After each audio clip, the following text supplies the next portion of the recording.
Hello, scholars. This is the professor speaking, and I welcome you to Hi, That's Scary, a podcast that utilizes cannabis to analyze horror cinema. The title of today's lecture is What Works and What Doesn't When Revisiting Childhood Nostalgia. Today we will be discussing Scooby-Doo on Zombie Island, a 1998 film that launched a direct-to-video series for the franchise.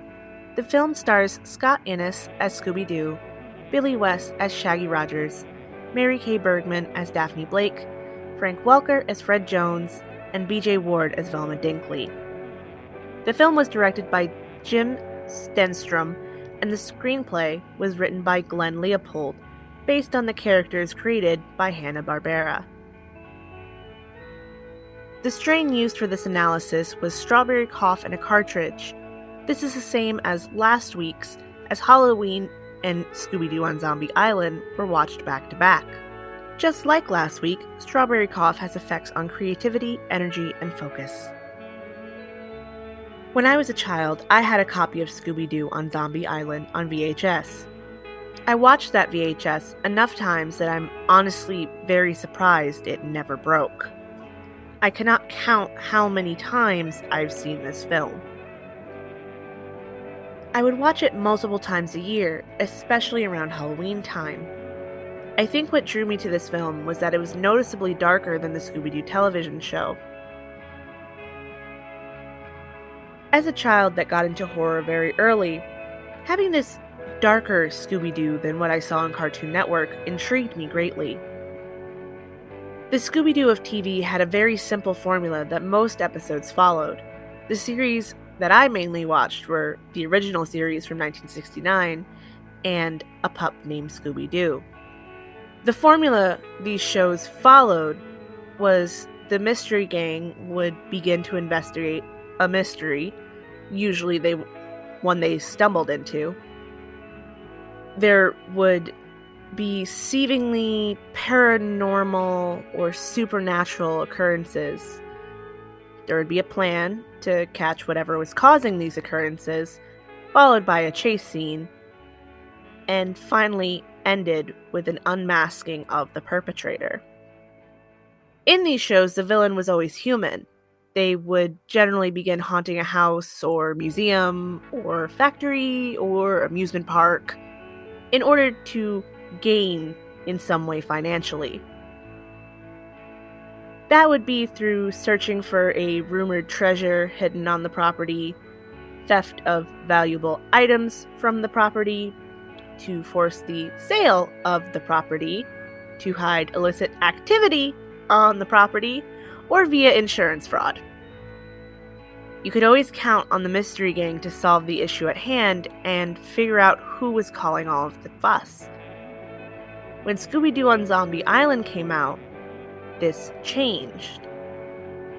This is not to say that Scooby-Doo on Zombie Island was the first encounter that the mystery gang had with real supernatural forces, though the marketing did try to make that implication.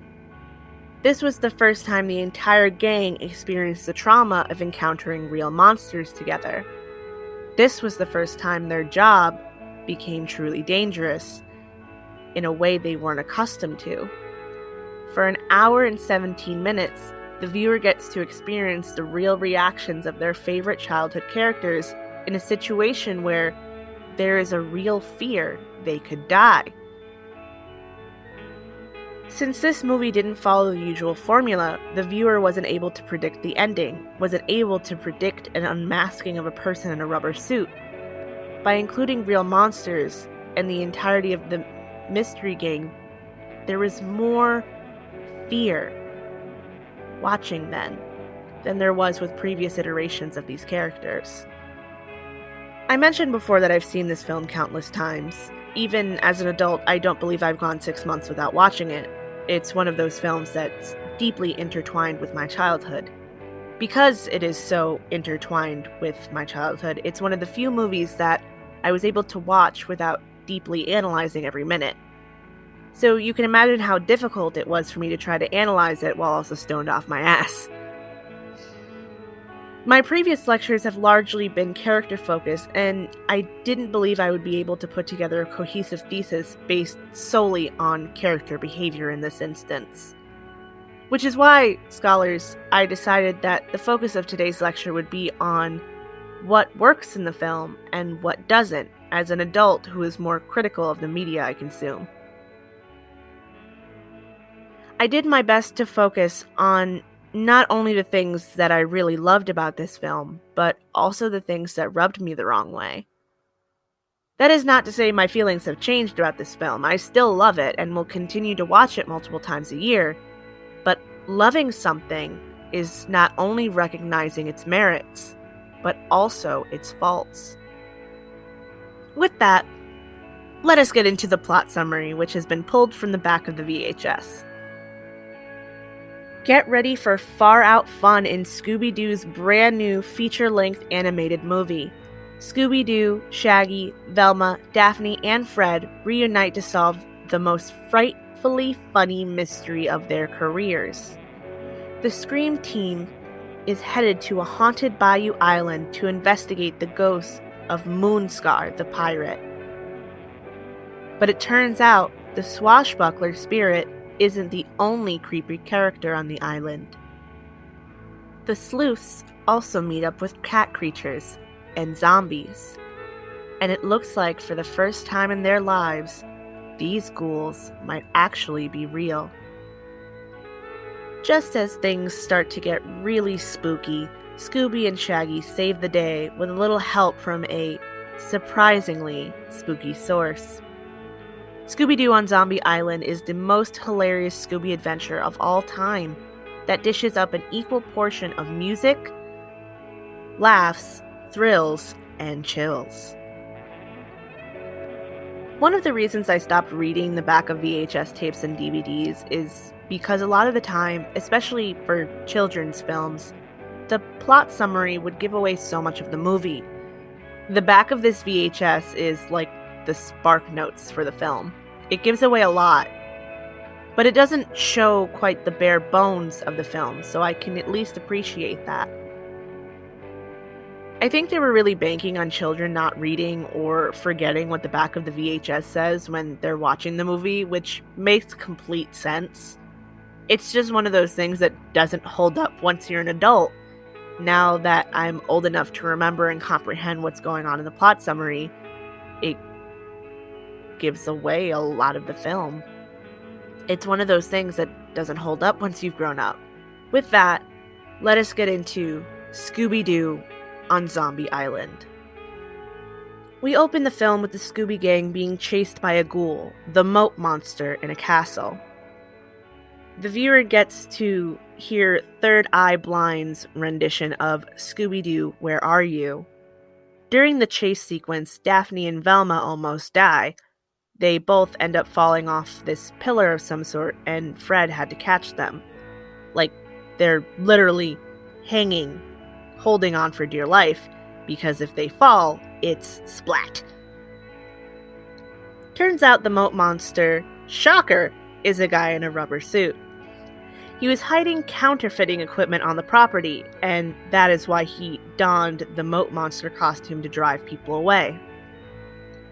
This whole sequence is actually an interview between Daphne and a TV show host, Chris, where Daphne is retelling the tale of Mystery Incorporated's scariest mystery. Daphne is now a TV reporter with her own show, Coast to Coast with Daphne Blake. She and Fred work together, Fred being her cameraman. Daphne in this interview says that due to the constant repetition of discovering a bad guy in a mask, the gang decided to go their separate ways. Daphne announces a new segment for her show titled Haunted America. Daphne plans on traveling the country, the United States, in search of real ghosts. At the end of the interview, Chris mentioned that it's a shame the rest of the mystery gang weren't going along with Fred and Daphne. Daphne, in response, says she really misses them. Fred has a light bulb moment, and it's so cute. This is one of the things that still holds up to the test of time, the friendship between the mystery gang.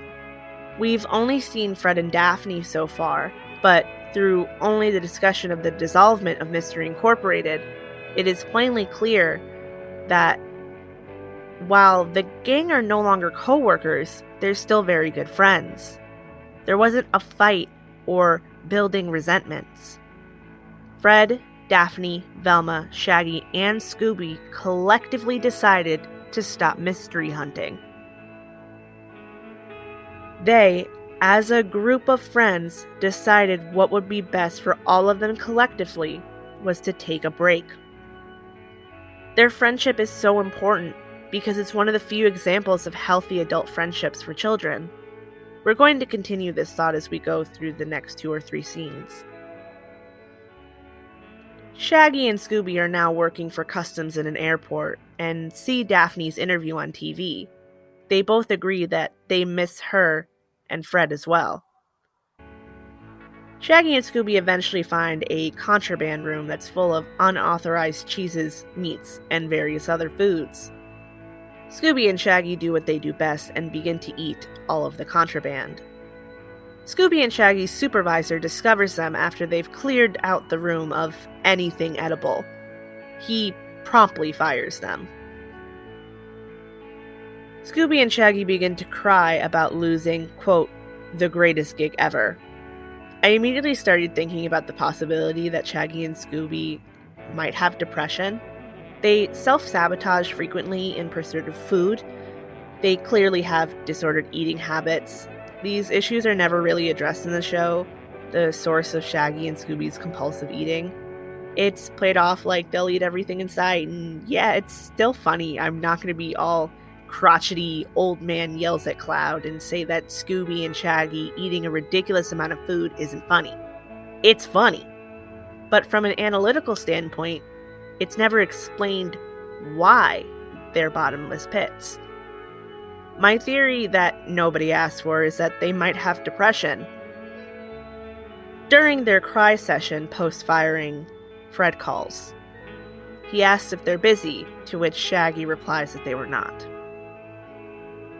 Velma owns her own bookstore, Mystery Inc. Bookshop. She carries a wide variety of mystery novels, and when we tune in, she's taken an order from a customer. She sounds very bored as she does, rattling off the titles of books with a monotone voice.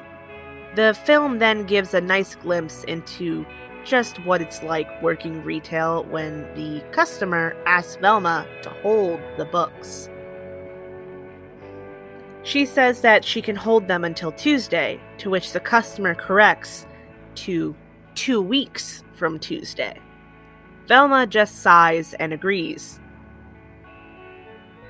Anyone that has worked retail will fully understand that moment of frustration and silent resignation when dealing with a customer.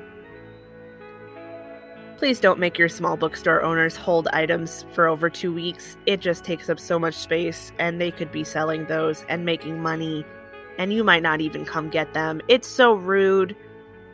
Velma hangs up with the customer and picks up 2 giant stacks of books. When I say giant, I mean I paused this movie and I counted.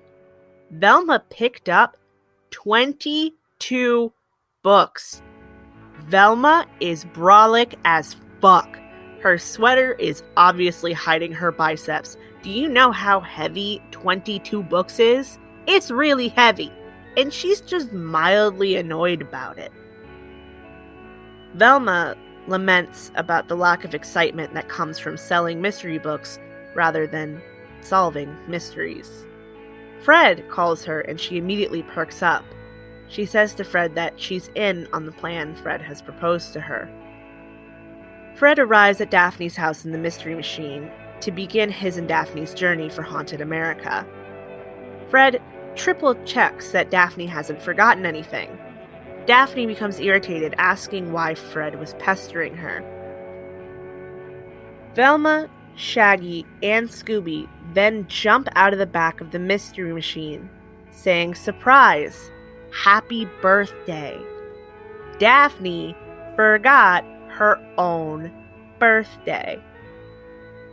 Daphne's an utter workaholic and focuses so much on her job that she forgot her own birthday.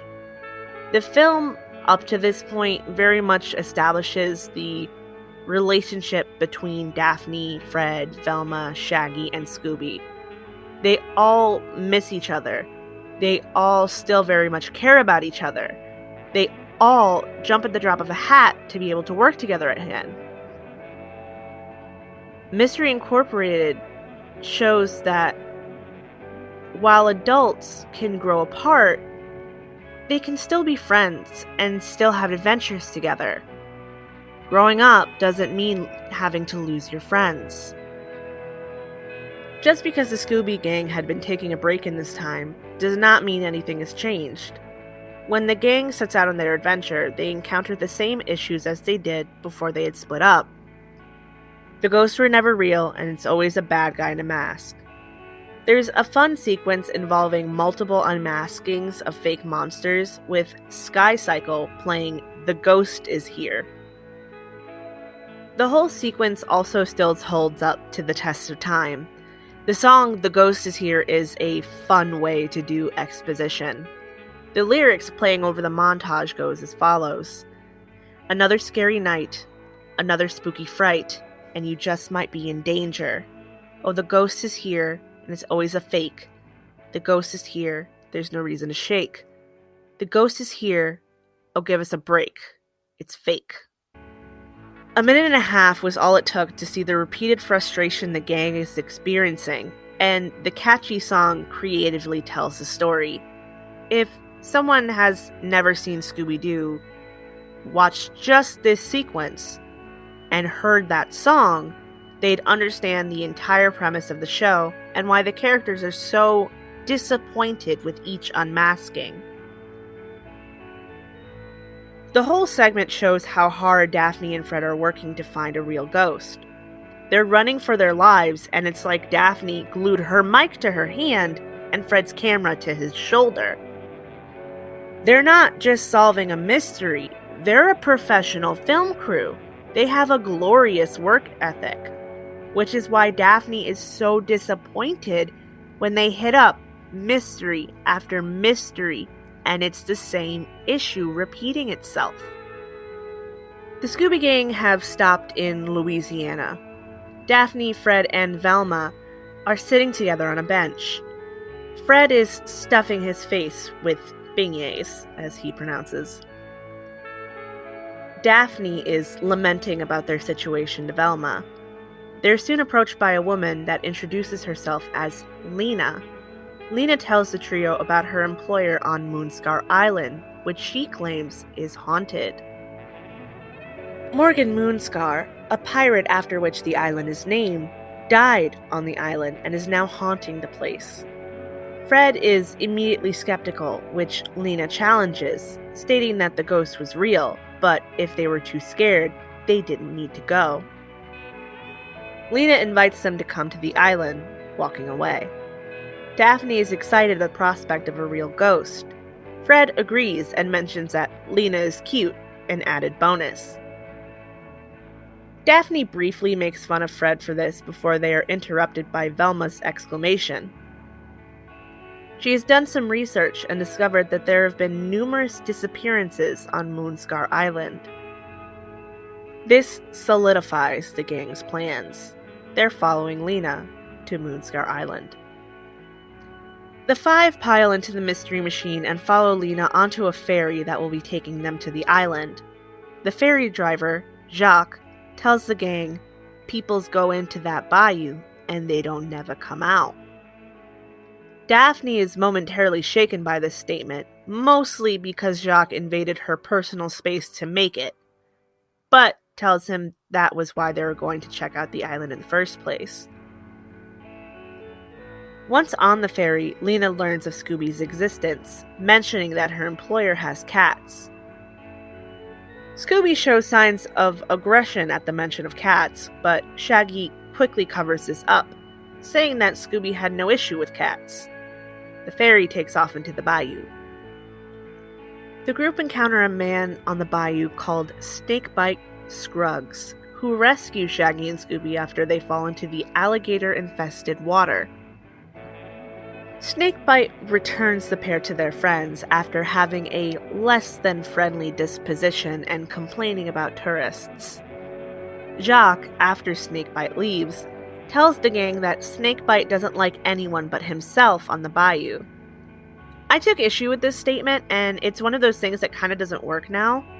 As a child, from a child's perspective, Snakebite did rescue Shaggy and Scooby, but he was also a mean old man trying to claim ownership over public property. The thing that kids don't always get is that people lie or misrepresent the truth. Snakebite doesn't like tourists. He doesn't like tourists in the bayou.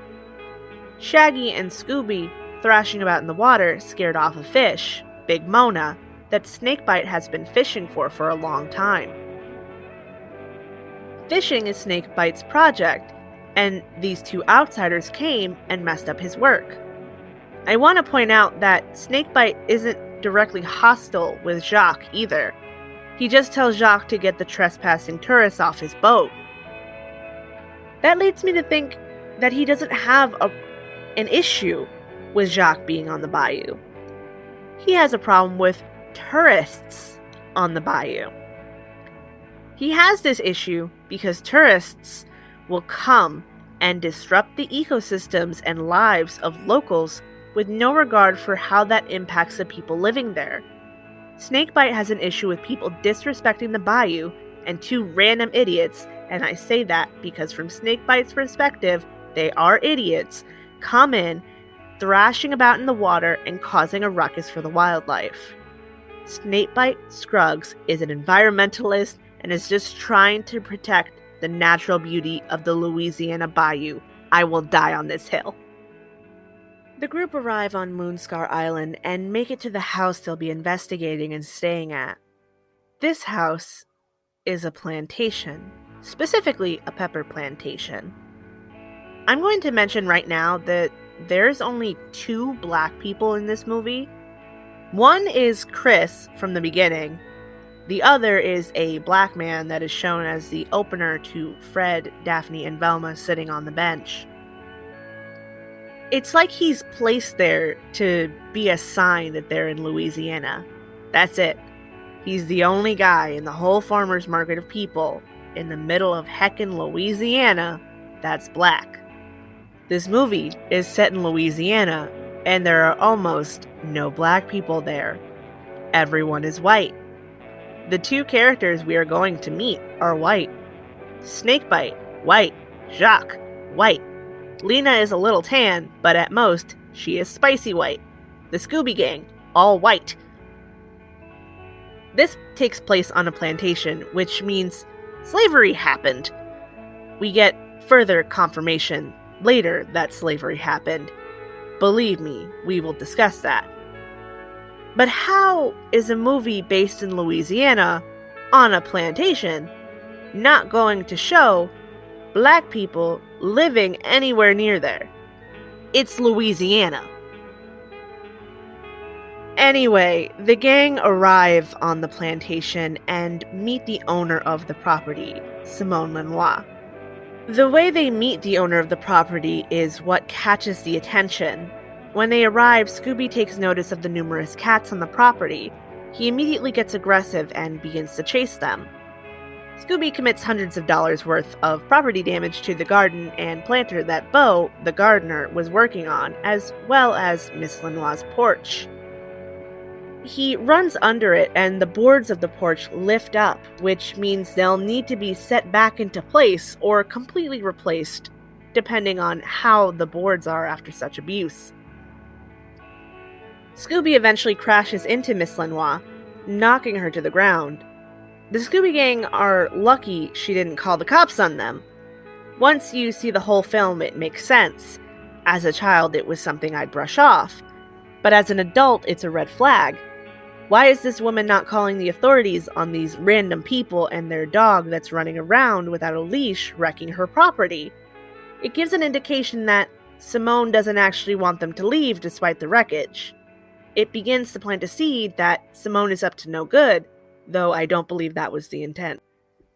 The gang eventually receive a tour from Lena and Simone. Scooby and Shaggy are sent to the kitchen to distract Scooby from the cats. The pair begin to eat as much food as they can get their hands on, including peppers. At one point, they eat peppers that are so hot it causes them to shout and bring the rest of the group running to check on them. After confirming that the two are alright, the rest leave to continue their tour of the house. Shaggy and Scooby are about to continue their pepper consumption when, suddenly, the room chills. And there, in the corner of the screen, is a ghostly blade carving into the wall. Shaggy and Scooby scream and hide in a pantry. The group comes running back, questioning if they had once again been burned by the peppers. The pair shakily point out the carving of "Get Out." Daphne is ecstatic. She rushes Fred to record, setting up herself and Simone in a shot by the carving. While introducing the segment, a gust of wind blows in Daphne's face. She yells about it, angry, asked who opened a window. Turns out, no one opened a window, and now the word beware has been added to the "get out." Simone mentions that the spirits get more restless after dark. Daphne is so hype about this. She tells Fred to keep rolling, trying to get another ghostly encounter on film. She's brushing her hair when Fred quickly turns from her. She questions why he's not filming her when he points out Velma. Velma, who is now floating several feet in the air. Daphne's losing her shit, she's so happy, and Velma is very much not feeling the situation. The poor thing's holding down her skirt while mysteriously being levitated. That must have been so stressful. Then she has her friend, who is safe, on the ground, unlevitated, all excited that something is making gravity not work. Daphne, in that moment, was putting her job above her friend's well-being, and that kinda a little bit sucks. But it's a very human move that shows how passionate Daphne is for her work, so I fully understand her reaction, and I can't really blame her for it. Daphne is right to be excited, and Velma would also be right to be salty about it. Velma eventually falls, landing on Scooby. The group watch Fred's footage and, upon enhancing the picture, see the ghost of Morgan Moonscar carving into the wall. Simone brings a book to the gang and tells them of Morgan McWright, who became known as Morgan Moonscar because of the moon-shaped scar on his face.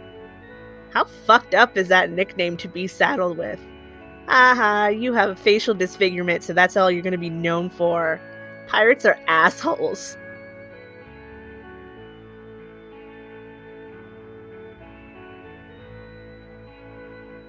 Velma confirms that it was Moonscar in the footage. Daphne profusely thanks Simone for allowing the gang to stay at her haunted estate. Simone is surprised that they're staying and not listening to Moonscar's warning.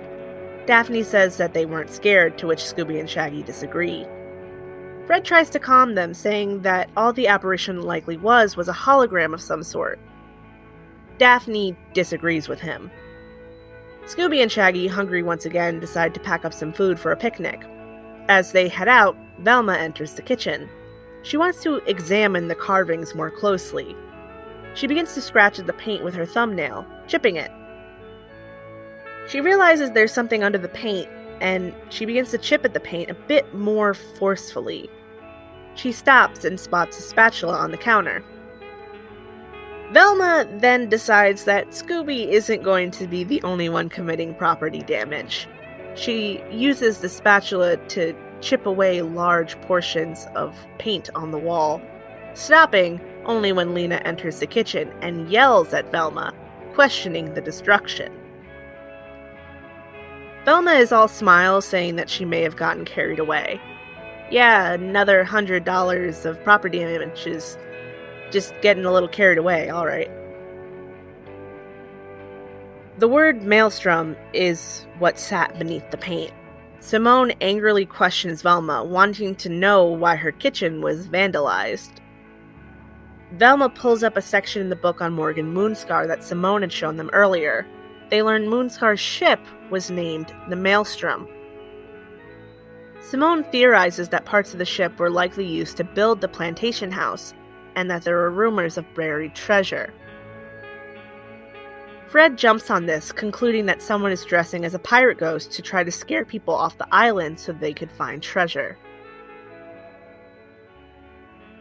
While Fred is being very loudly wrong, Scooby and Shaggy are enjoying their picnic. They're feasting on more peppers when 3 cats begin to eat their food. Scooby does not like this and proceeds to chase them. What does this cause, scholars? Even more property damage! Scooby rips up the lawn, chasing after these cats, and runs them into the bayou.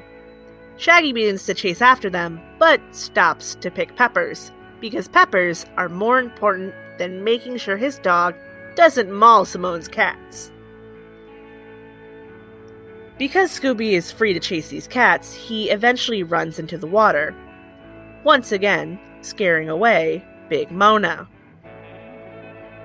Snakebite, angry that the tourists have once again ruined his chances at catching the fish, sicks his hunting pig, Mojo, on Scooby. Completely understandable Snakebite. Scooby flees, running past Shaggy. Shaggy questions him, but soon sees Mojo charging towards him. The pair eventually run themselves into a hole, a deep hole. The hole is probably about 12 feet deep, I'm guessing, comparing it to Shaggy's height. I want to say it's about 12 feet long by 6 feet wide as well. It's a big-ass hole. Shaggy tries to climb out of the hole, grabbing onto a tree root sticking out of the dirt on one of the sides. He nearly makes it before the dirt crumbles, sending Shaggy tumbling back down. The small avalanche reveals a space in the dirt, a space that's filled with a skeletal arm. Scooby and Shaggy watch in horror as light comes from the sky into the space in the dirt, pulling the arm and other bones out into the dirt floor. The light envelops the bones, forming them back into their rightful places. Skin, hair, and clothing begin to generate on the bones. The light fades, and what is left is no longer just bones. It is Morgan Moonscar, back from the dead as a zombie. Scooby and Shaggy cower in fear. Moonscar lifts his rusty sword. Shaggy quickly walks on top of Scooby to be able to climb up the wall of the hole. He pulls Scooby up by his tail right as Moonscar has raised his sword towards the Great Dane. It's a great children's visual, but I fear many a kid thought it would be okay to pull their dog by the tail like that and it not be an issue. Moonscar the zombie easily climbs out of the hole and begins to follow the fleeing pair. Scooby and Shaggy crash into Bo while running from the zombie. The rest of the group join them, having heard Scooby and Shaggy screaming all the way up to the house. The two recount the event they had just witnessed, telling of the newly arisen Morgan Moonscar. They showed the group the hole they had fallen into and mentioned that after running from Moonscar, they ran into Bo. Velma begins to interrogate Bo, wanting to know what he was doing. Bo angrily replies that he was doing his job, gardening. Velma is highly skeptical, asking if Bo was planting elephants due to the size of the hole. Bo walks away, muttering to himself. Velma voices her suspicions about Bo, to which Daphne agrees, before she adds on that she thought he was cute. Fred becomes weirdly possessive at this statement. He says that if they were done at the hole, they should leave, and he has this angry face on with his hands on his hips. He's annoyed that Daphne was calling Bo cute, even though earlier that very day, he had called Lena cute. I see your double standards, Fred Jones. I see you. Despite the frequent acts of vandalism, Simone and Lena are very accommodating to their guests. Like, before, this is still a really big red flag to me. Why are they being so nice after these people have repeatedly destroyed their property? It doesn't quite make sense unless they very much want the gang to stay on the island. Lena shows everyone their rooms. When she shows Fred his, she's standing by a window as the sun sets. The exchange they have is flirtatious, and if this were not a children's film, Lena and Fred would likely have sex. The way the light silhouettes Lena and how the camera angle is arranged makes this interaction vaguely sexually tense. After Lena shows Fred his room, she shows Daphne to hers. Daphne begins to thank her, but Lena's already gone. Lena, very obviously, does not fuck with Daphne. In Scooby and Shaggy's room, Shaggy's getting ready for dinner. He's standing in front of a mirror, trimming his goatee. He confirms with Scooby that he's trimmed his facial hair effectively when, suddenly, a figure appears in the mirror. It's an older Southern man in uniform. He begins to exit the mirror, telling Shaggy and Scooby to get away over and over. They flee the room. Fred is in his room, also preparing for dinner. He tries on an ascot, a nod to the one he would wear in the original runs of the show, before deciding against it with a deep braying, "Nah." Shaggy bursts into the room, jumping into Fred's arms, Scooby running in and doing the same. Fred struggles to hold them both, stumbling out of the room before crashing into Simone. She yells for them to get Scooby off of her. Daphne and Velma come out of their rooms as Fred is picking Shaggy up off the floor. Daphne accusingly asks Fred what he was doing. I always found this to be weird because he wasn't the one on top of Simone, and he was actively picking Shaggy up off the floor. Why is he being blamed for something that is obviously a Scooby and Shaggy shenanigan? He goes to defend himself when Shaggy lets the group know they had seen another ghost. The group go back to Scooby and Shaggy's room, where they begin to examine the mirror. Velma goes behind the piece of furniture and notices a plaque on the back. The plaque reads, "Property of Colonel Jackson T. Pettigrew, 8th Louisiana." Velma believes that this sounds like a Civil War regiment. Simone confirms that Confederate barracks were located on the island. So this is further confirmation that slavery happened. If the Civil War was still fought in this universe, slavery happened.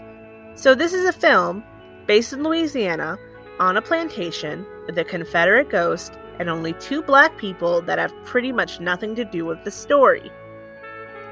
This is one of the things that does not hold up.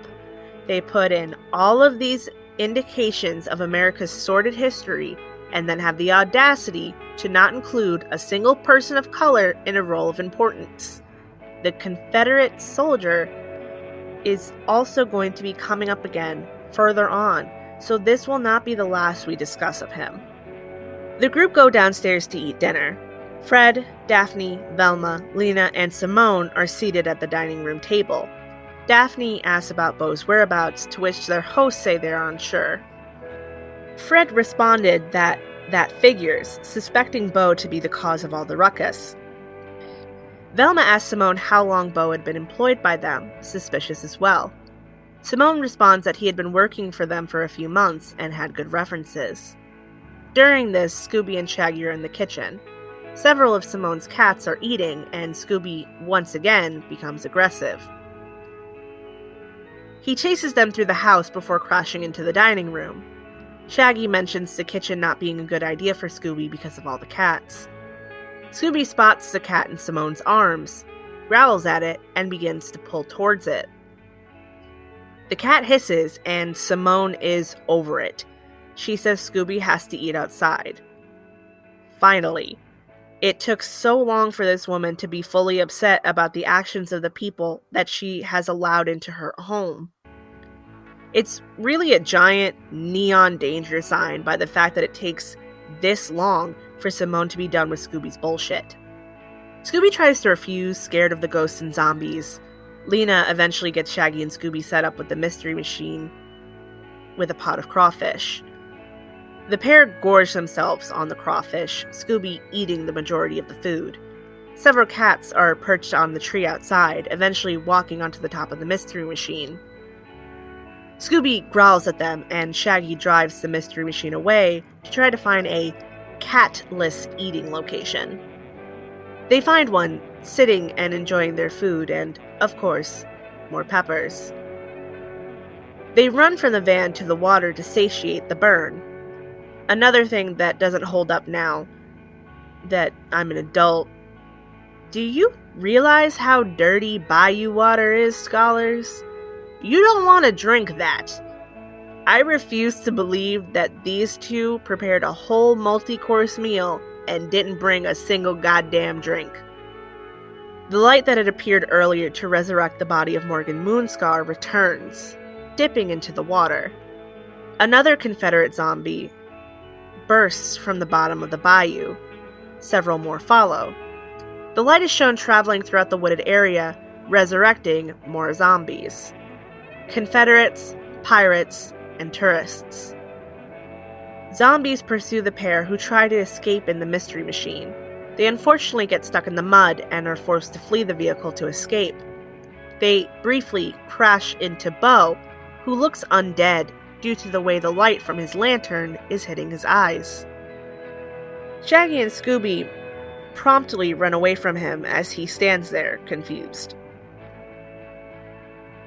As this is going on, back in the dining room, Velma and Fred try to theorize their reasons as to why someone would want to fake a haunting on the island. Simone exclaims in horror at the idea. Daphne scolds both of them, admonishing them for not wanting to accept the possibility of supernatural occurrences. A bit later, Fred begins to eat pie, Lena's pecan pie. He tells Daphne that they should do a segment on the pie, because it is, quote, supernatural. Daphne immediately tells him that he's corny. She doesn't even seem that she's so much jealous as she is tired of his shit. Scooby and Shaggy's screams cut off any potential rebuttals. Daphne, Fred, and Velma go off in search of their friends. While searching, the trio run into Bo. Fred and Velma immediately start making accusations. Bo tells them that Shaggy and Scooby were running about the bayou and yelling about zombies, which he says he didn't see. Velma gets aggressive in her response, saying that he never does see anything, that he's never around when the ghosts and zombies are. Fred promptly agrees. Daphne puts an end to the bickering, telling her friends to save their suspicions for later so they can focus on finding Scooby and Shaggy. She suggests splitting up, which Fred agrees is a good idea. She then suggests splitting up with her going with Bo, to which Fred says is a bad idea.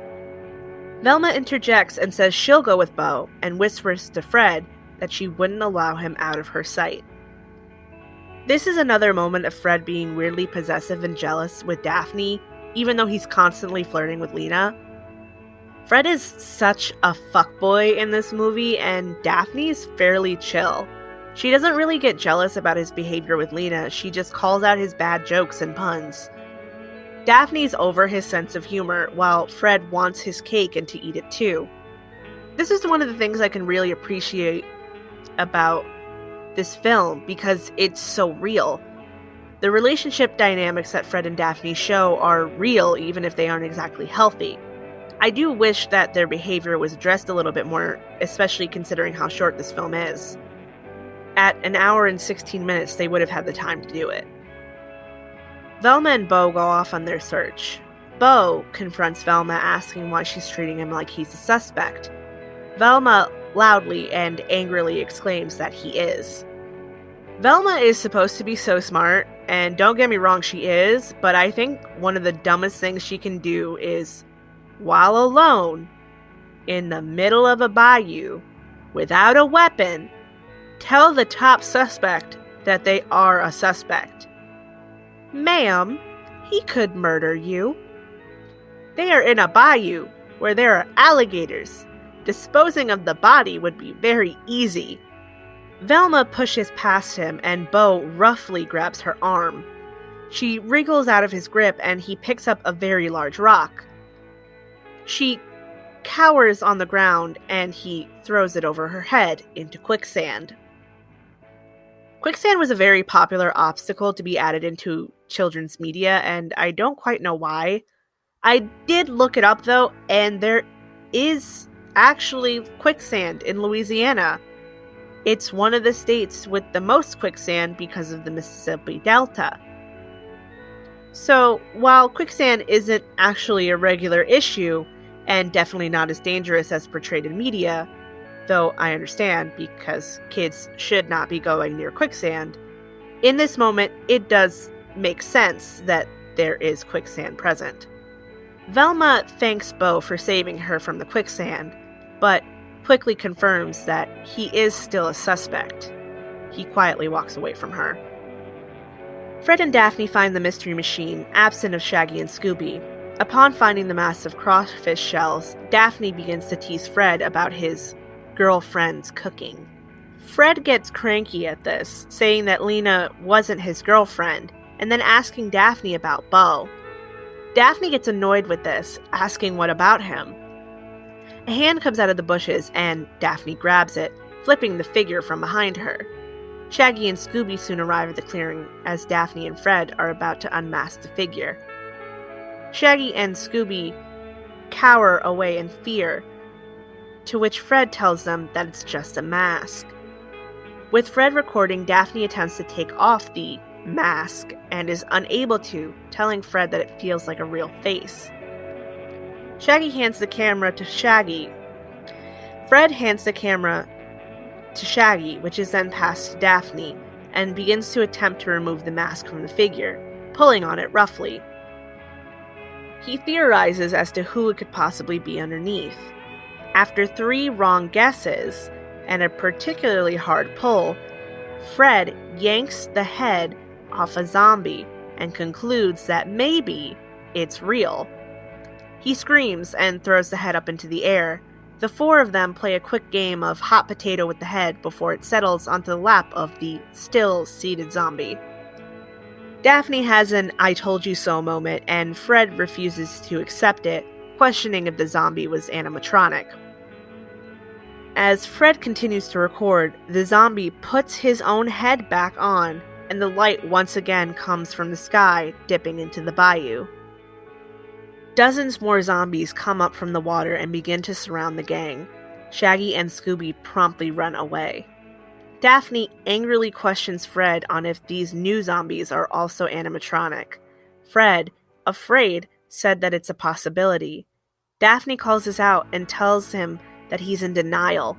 The pair run from the zombies, but Fred trips over a tree branch and the camera falls into quicksand. Any evidence of that night's occurrences are lost forever. We are once again blessed with the musical stylings of Sky Cycle and their wonderful melodic exposition known as It's Terror Time Again. Fred and Daphne, and Scooby and Shaggy respectively, are shown fleeing from the zombies. Fred and Daphne try to use a tree branch to knock the zombies away from them, only to see the legs of the zombies still walking towards them after the tops have been knocked off. Shaggy and Scooby end up in the bayou, where Snakebite is still fishing for Big Mona. His fishing line catches on Shaggy's shirt and pulls Shaggy and Scooby against multiple trees. Daphne and Fred eventually run into Velma and Bo. Scooby and Shaggy fall into a cave. Fred, Daphne, Velma, and Bo are walking in search of Shaggy and Scooby. Daphne and Fred tell Velma and Bo of their discovery of real zombies. Daphne is upset and mourns the loss of her camera. In the cave, Shaggy and Scooby discover 3 dolls that look just like Fred, Daphne, and Velma. They pick them up to play with them, intrigued. Fred, Daphne, and Velma begin to levitate, as Scooby and Shaggy play with the dolls. Fred, Daphne, and Velma begin to move uncontrollably, occasionally hitting each other. Shaggy and Scooby only stop playing with the dolls due to being run out of the cave by bats. They drop the dolls and run out, which causes Fred, Daphne, and Velma to fall from the sky. Fred, Daphne, Velma, and Bo hear Lena's screams coming from the house. They race over there, searching for Lena and Simone. Bo theorizes that the generator had run out, and originally begins to head to go check it. Velma stops him, insisting on not allowing him out of her sight. Fred accidentally stumbles upon a secret passageway underneath the stairs. He does this by falling through the unsecured hideaway. Daphne finds the passageway and sees Fred on the ground with Lena holding him. Velma and Bo soon follow her down into the passageway. Lena tells the group of how she and Simone had originally waited outside for the mystery gang to return, but were attacked by zombies. The passageway had originally been built during the Civil War to hide from Union soldiers. The zombies had apparently grabbed Simone and dragged her down the passageway. Velma examines the ground and clarifies that Simone was dragged away. Lena confirms and cries in Fred's arms. He shrugs at Daphne, who brushes this off and marches ahead, insisting on finding Simone.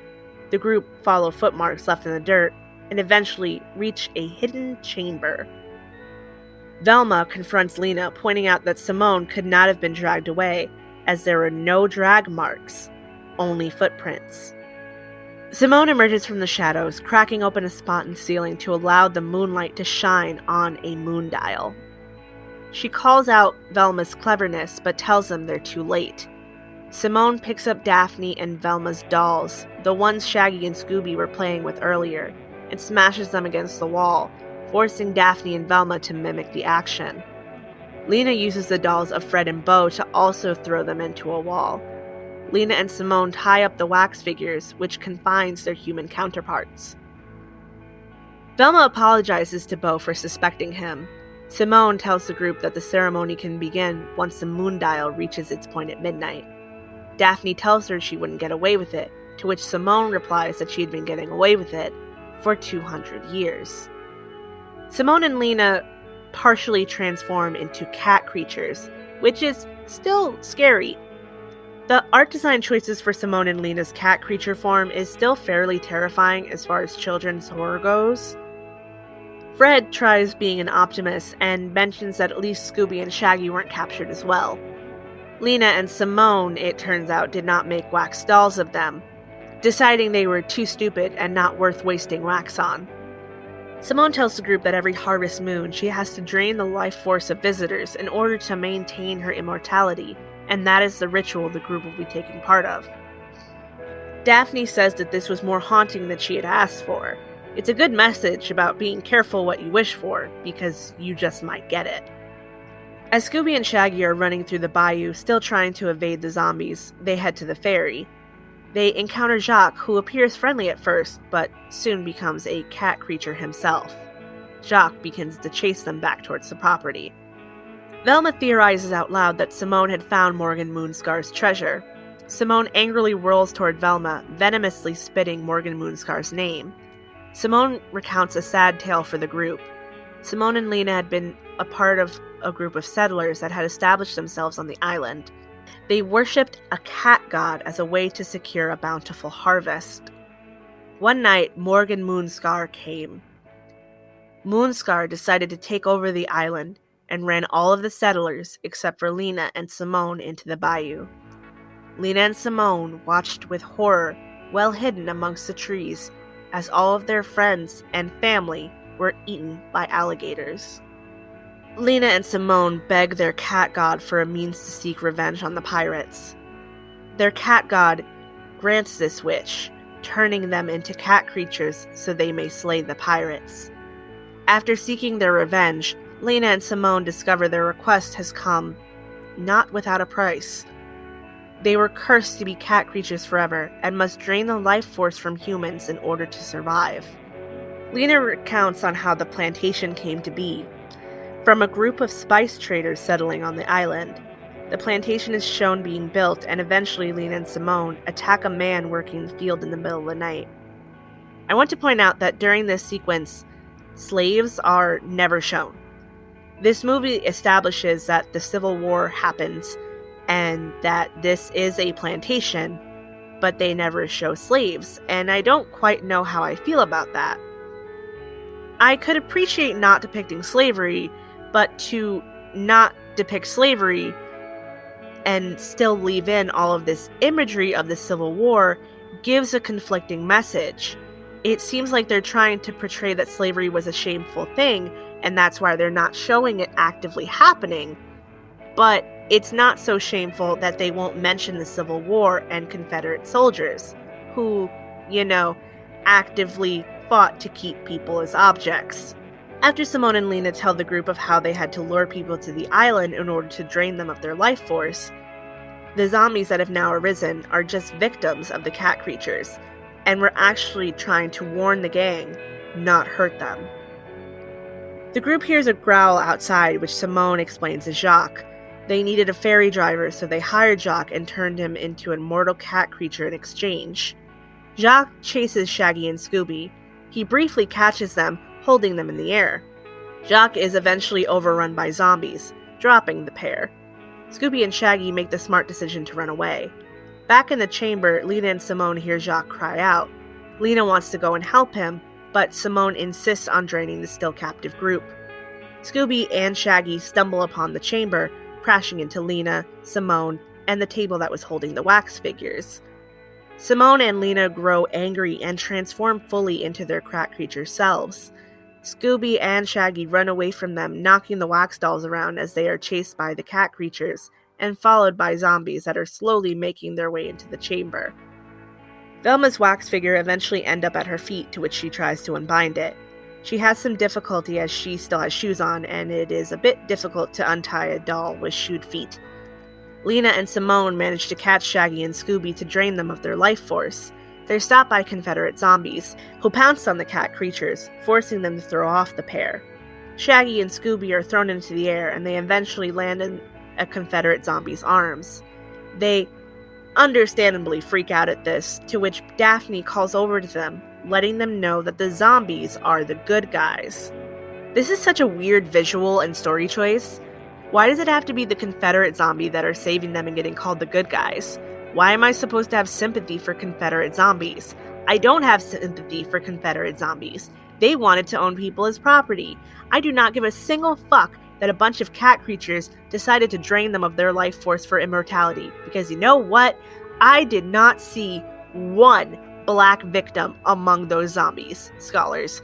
The cat creatures aren't racist. The cat creatures are not for the Confederates because there's a ton of Confederate zombies. Shaggy even responds to Daphne's statement asking if she's out of her mind. This one works not only because they're being told zombies are the good guys, they're being told that Confederate zombies of all things are the good guys. It doesn't make any sense. Scooby and Shaggy wriggle away from the zombie and head towards the front of the chamber. Unfortunately, Jacques is there to cut them off. Velma manages to untie her doll and quickly makes work on the other ones. After briefly escaping Jacques by squirting peppers into his eyes, Shaggy and Scooby are caught by Lena and Simone, who begin to drain them of their life force. They're stopped when Velma and Daphne show their creative skills and make dolls of Lena and Simone. They throw the dolls against the wall and force Lena and Simone to hit each other.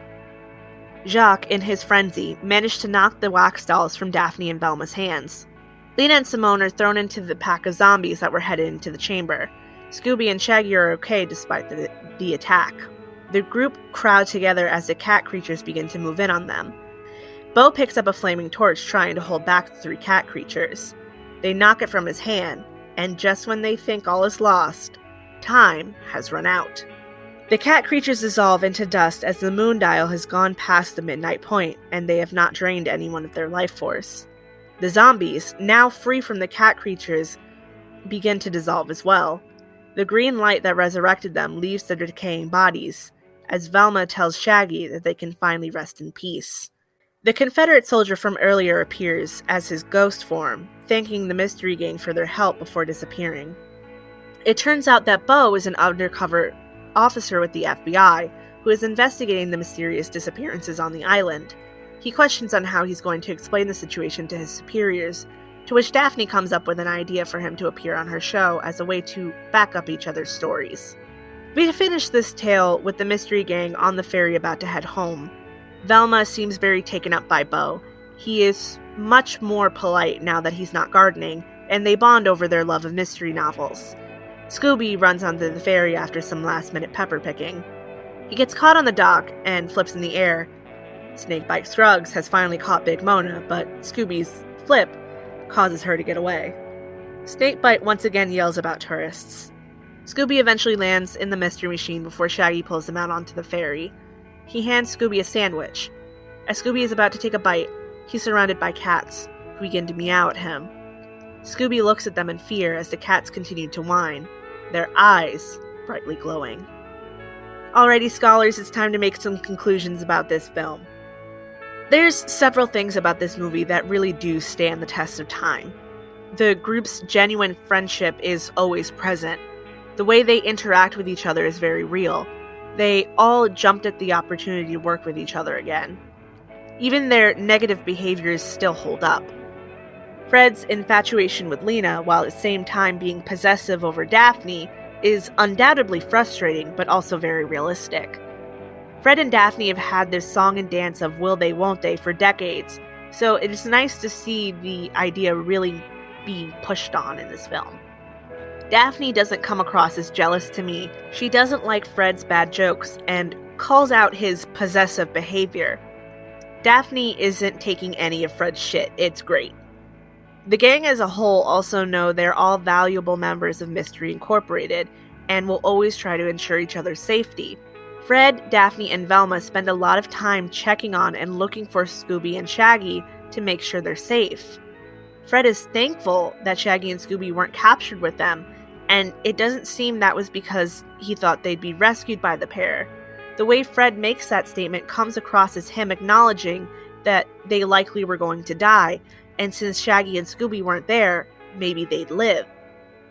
Fred's statement and his delivery of it indicates that all of them care much more about each other being alive and safe than themselves as individuals. The love and friendship that Mystery Inc. has for each other will always be a major positive force when revisiting their adventures. Of course, not everything in this film still works. The lack of people of color, especially in Louisiana, doesn't make sense. Having a majority of the film take place on a plantation, establishing that the Civil War happened, and showing Confederate soldiers without addressing slavery at all does not work. The fact that Confederate zombies are called the good guys, even though, yes, they were in this specific situation, makes my skin crawl. The Confederate ghost thanking the gang for helping to free the zombie souls, his Confederate soul, is mildly infuriating. This movie spends over an hour turning Confederates of all people who didn't think black people were human, people who committed genocide, rape, torture, and various other war crimes, into victims. I fucking love this movie so much, and I still do, but this is wrong. There were plenty of other zombies on the island, other zombies that could have been the more important, helpful one. I'm not saying the Confederate zombies shouldn't be there. I'm absolutely tickled at the idea of Confederate zombies being killed by two Catwomen. I'm saying that the film shouldn't have tried to set it up for the viewer to feel sympathy for these zombies. That should not have happened, and it is something that can override the nostalgia factor. This film isn't perfect. Far from it. There's some glaring issues regarding race. I understand how someone watching this now would have a completely different take than a child would when the film came out. As a child watching this, I didn't pick up on these problems. Now that I'm an adult and learn the history of the country, I'm able to recognize these problems. I still watch the film. Nostalgia is a hell of a drug, but I won't watch the film and try to say it's perfect, because it's not. It could be so much better by an extra 15 minutes of runtime and some sprinkling in of the actual history of the Civil War, since it was mentioned frequently. This film is flawed, but it still has its good moments. It's an integral part to my journey into horror. It will always have a special place in my heart, even if it also carries a heavy weight there as well. That's all I have for you today, scholars. Tune in for next week's lecture, where we will be discussing Day of the Dead, the 1985 George Romero film, right in time for Hi That's Scary's favorite holiday.